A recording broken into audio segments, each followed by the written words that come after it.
Oh, salam kamir kekaguman ilahi pengarah pada iman dan rahmat.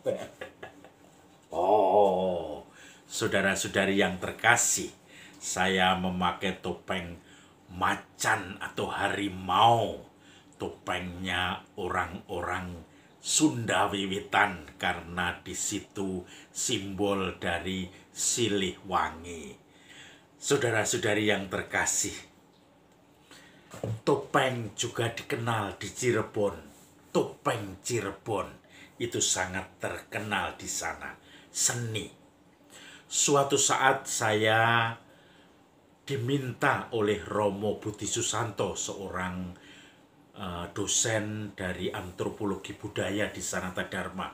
Beliau itu harus menjadi pembicara dalam seminar nasional tentang seni pesisiran di Cirebon. Dan kemudian karena tidak bisa, maka saya disuruh mewakili.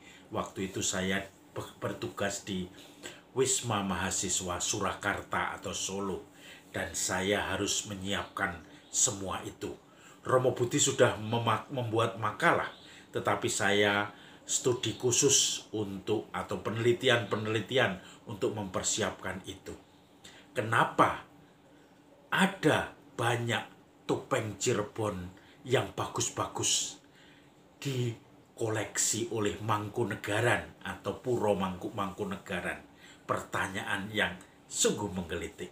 Kenapa di Mangkunegaran juga ada semacam tayub atau ledek? Itu adalah tari-tari pesisiran yang kemudian diambil dan tari pinggiran diambil oleh Keraton Mangkunegaran pada waktu itu.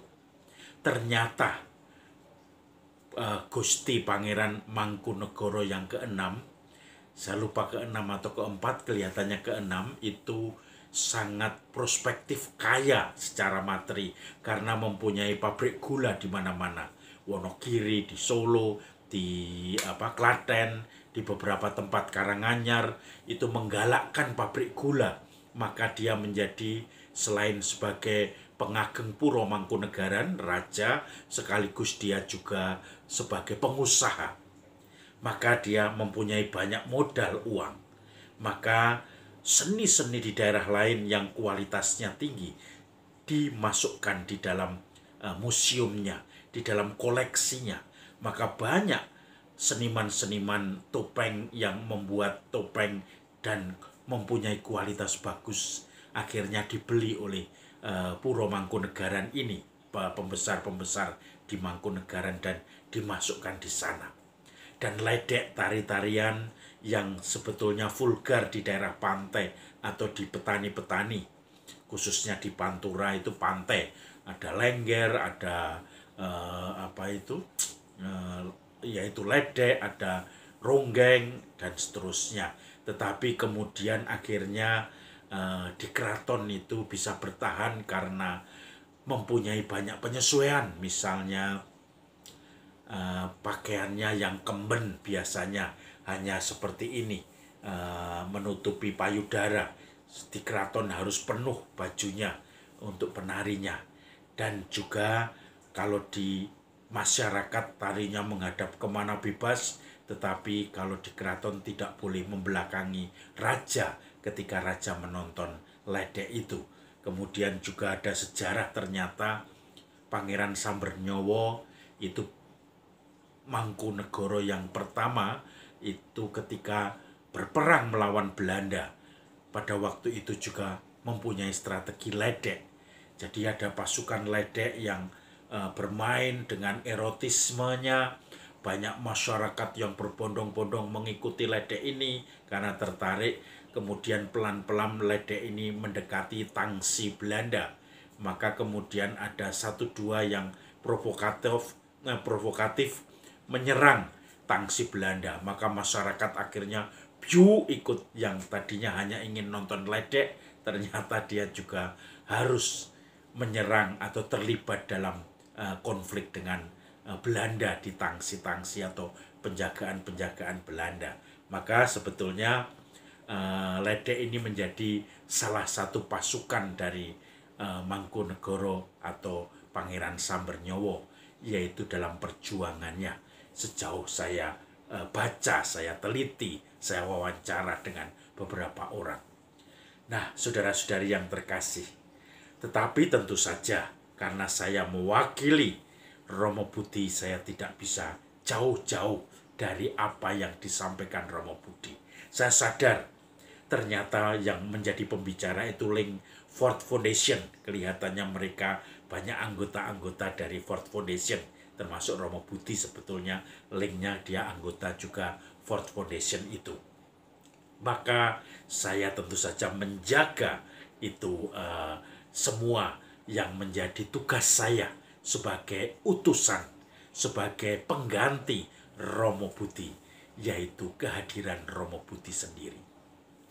Saudara-saudari yang terkasih, Injil hari ini juga berbicara tentang Yesus yang mengutus murid-muridnya.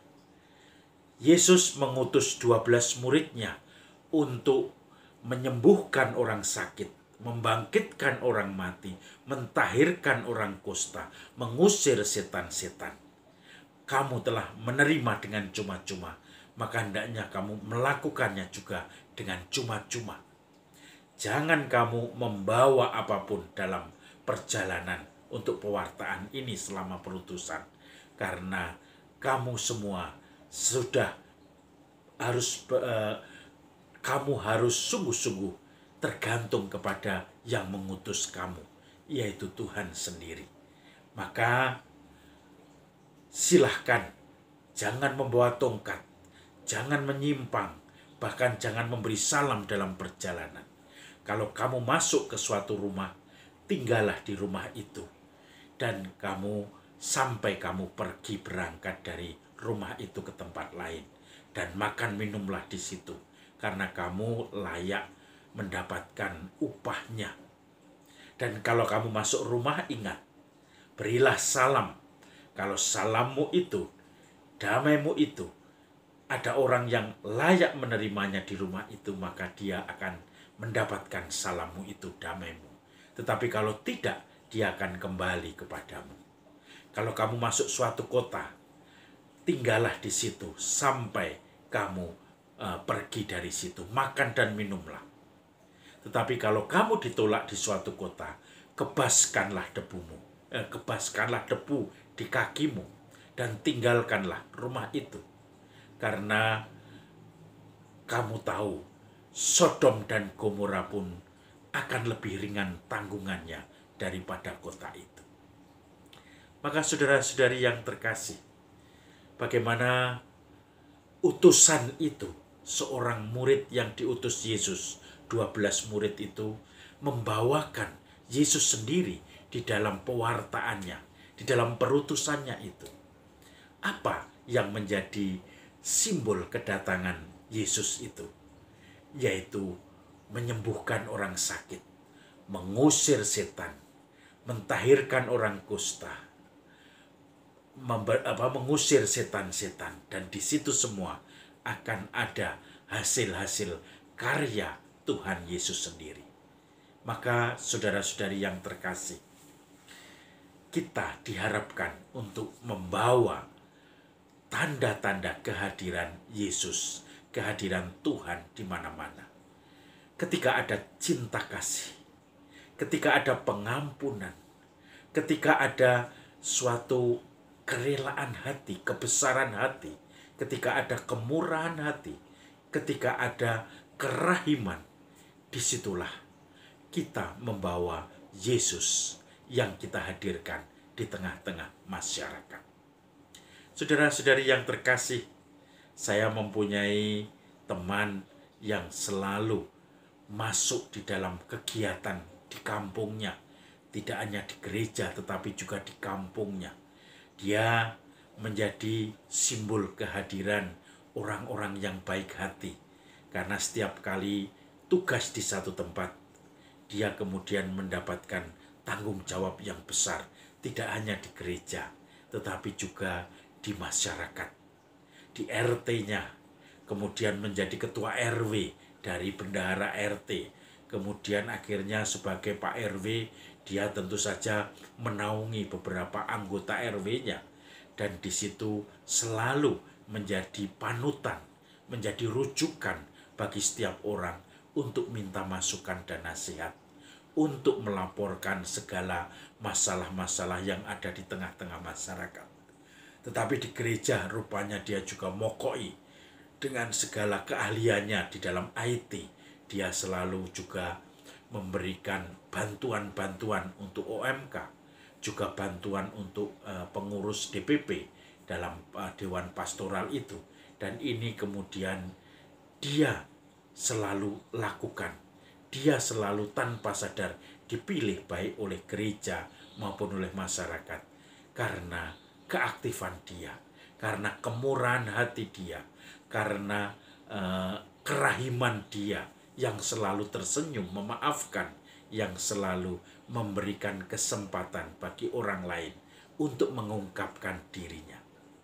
Maka saudara-saudari yang terkasih, sudahkah kita seperti para murid membawa kehadiran Yesus yang menyembuhkan, yang mengusir setan, yang memberikan harapan bagi orang-orang kusta yang disembuhkan atau ditahirkan, dan juga bagi mereka-mereka yang selalu membutuhkan pertolongan, bantuan, belas kasihan, dan juga tumpuan untuk menyampaikan keluh kesah dan beban hidupnya. Saudara-saudari, salam kamir, kekaguman ilahi mengarah pada iman dan rahmat.